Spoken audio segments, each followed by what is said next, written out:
Hey everybody, so you're thinking about buying your first kayak, and why wouldn't you?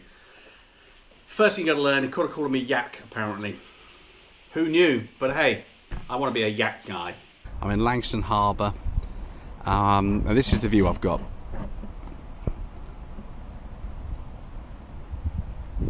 The water's calm, a couple of boats went past, jet ski, etc. Another kayaker.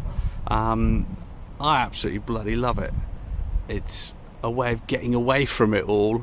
It's a beautiful, and the joy I guess of kayak fishing is, I've only been here for like 20 minutes. If I don't get any bites or anything here, one, I don't really care. It's beautiful being out here. The solitude is absolutely bloody perfect. But also, if you don't get any bites, I'll just paddle over to that bit, explore the coast there, or work my way all the way down to Hayling Island around there. So I might head off over there and see what's there. So I'm not even sure if that's actually the bridge to Hayling Island. It might be. This is fantastic. Absolutely love it. I'm going to be dicking about with kayaks, but the first thing is you've got to buy one. So I'm going to quickly run you through what my thought process was, because it may well help you. You might have the same thing. There might be something I thought of that you haven't considered. So it's a quick fire thing of considerations to buy the yak, and I'll tell you which one I ended up with. I'm not a shop. I'm not an expert. I'm going to give you some links to some guys who really know what they're talking about. But this is just someone sitting here going, I'd like to be in kayaking, but I don't know where to start.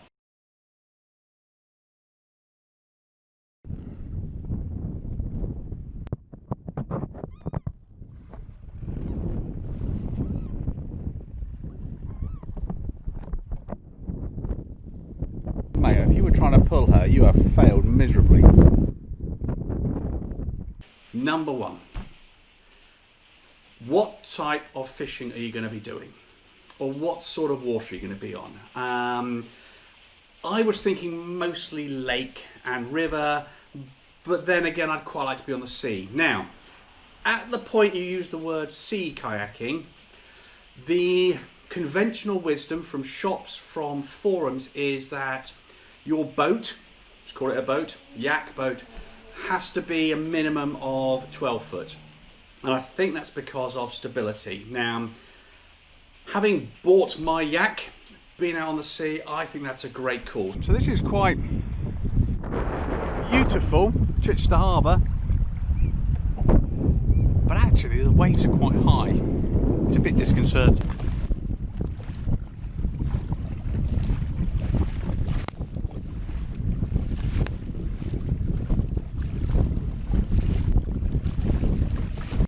So that's one consideration, is what do I use it for? And that will probably dictate how big a kayak you have to buy.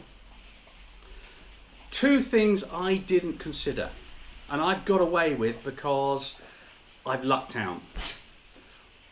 Where you're going to store it, how you're going to transport it. These are much bigger factors than you think they are. If you buy a 13-foot kayak that weighs a significant amount, when you're not on the water and feeling lovely and stable, how the hell are you going to get it there on your car or van or trailer? And when you've got it to the water, you've enjoyed your fishing, how on earth, when you get home, where are you going to put it? It is a big thing, a kayak. If you've got a relatively decent sized one, over 12 foot, it's a big thing to store somewhere. So you've really got to consider, in your home or your garage, or your garden, etc., where can you store it and where can you store it securely? So those are two really big factors. The rest of it, I think, is just functionality, like to have. It's like any hobby. You can tweak, you can add stuff to it, you can pimp it up, you can put on different, you can adjust it in certain ways. Different facilities for holding rods, for fish finders, for everything else like that. But that's the big thing. So I looked at it, I thought, sea fishing, I need a minimum 12-foot kayak. I didn't want to get a 13-foot one that then weighed that additional weight, because how do I get it on the car? I'm going to be on my own. I've got a separate video about how easy it is to get a kayak on a car. Check that out. Might be there, might be there. No idea. Haven't edited this yet. And if it's that big, if it's bigger than 12 foot, it weighs a ton.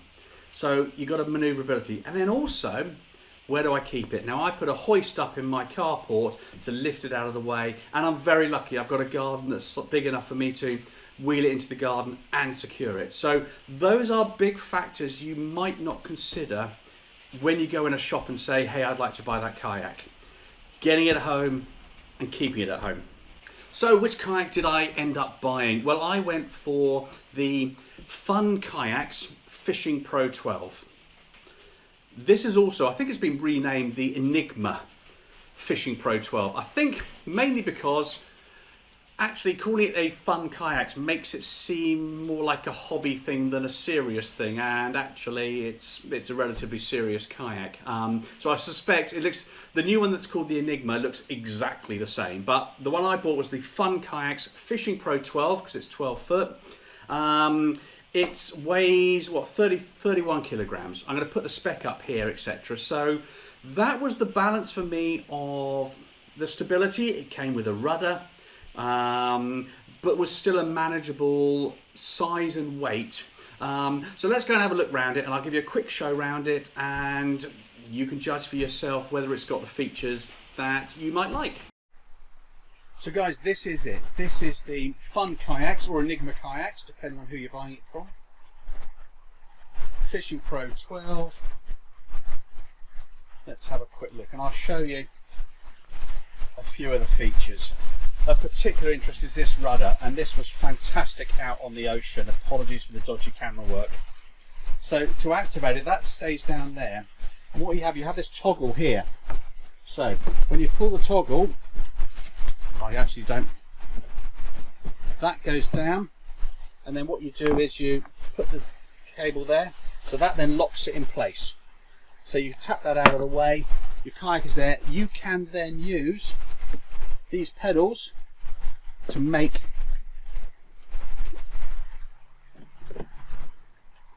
that move, and these can be set. It's quite a good feature.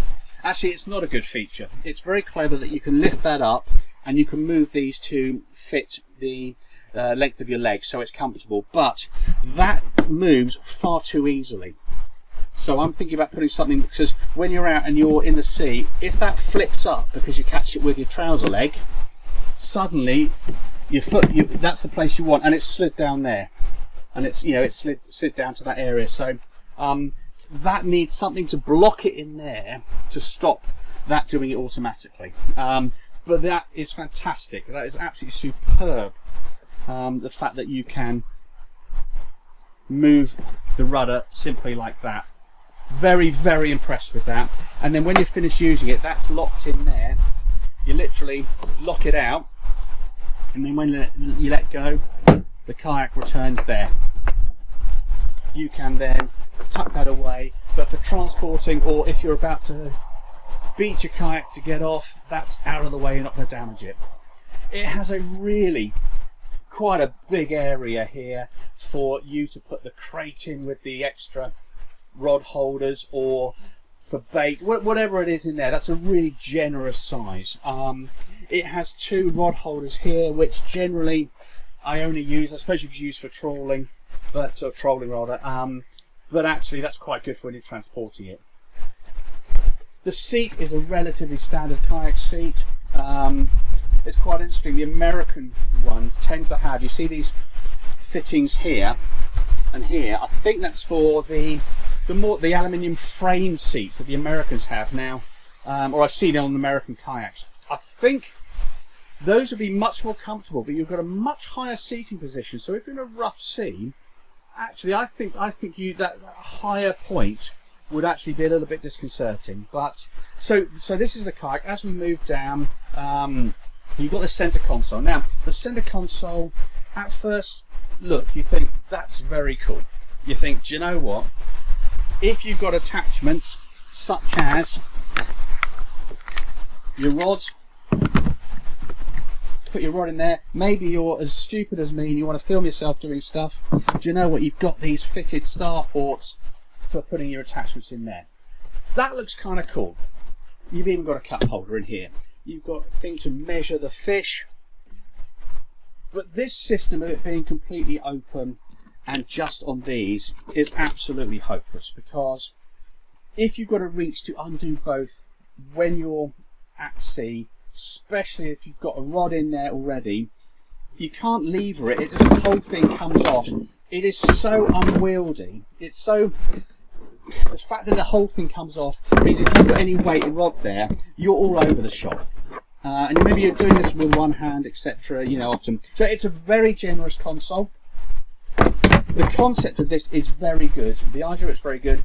I'm going to put some hinges on this, so it hinges and then clips so one side. But all of these fittings are really good. But the fact that the console comes off like that, it is just hopeless. When I was at sea, maybe I'm doing it wrong, but that's my opinion. And at the front, again, we've got a pretty generous hatch here that comes with the bag to store stuff in. It's not dry, but you put in, you know, what have I got here? You have a dry bag with your phone or whatever else in there. That sits pretty comfortably in there. It also gives you access. So when I put in the fish finder, I think I'm going to put the transducer or transponder, whatever the hell it's called, in there and have access. But this is a decent sized hatch. I actually put the wheels and the trolley in there when I was fishing, and they're out of the way. So that's the kayak. That's the Fishing Pro 12. I'd be very impressed. That center console annoyed the heck out of me because it doesn't pivot on anything. It's just loose. But apart from that, and that's a quick fix I'm going to do. Apart from that, I think it's a really good kayak. I got mine for, I think it was £400, English pounds. And do you know what? I think it's worth every penny of that. There are lots more expensive ones, but for a 12-foot kayak that I felt absolutely comfortable on the sea in, I think that's a great deal. So that's the one I went for. Had a look around. As I say, I've been out the sea twice. Once when it was calm, and I thought, hey, what's the big deal about the bigger kayak? Then the sea turned rough the second time I was there. Gotta say, I was a bit nervous. Very apprehensive about being out there when the waves started sort of crashing over the bow. The rudder is fantastic. You genuinely steer, it steers the boat fantastically well into the swell. I felt very safe, even though the waves were sort of coming over. At no point did I feel as if I was unstable, which I think is a fantastic thing. So I'm going to be dicking about in the kayak for some of these videos. If you prefer seeing me dick about on the fat bike and the mountain bike, I'm going to do that as much as I possibly can as well. So if kayaking isn't your thing, please ignore these videos, but keep watching the mountain bike ones. And I don't know what I'm dicking about with next time, but tune in to find out. Thank you so much for watching.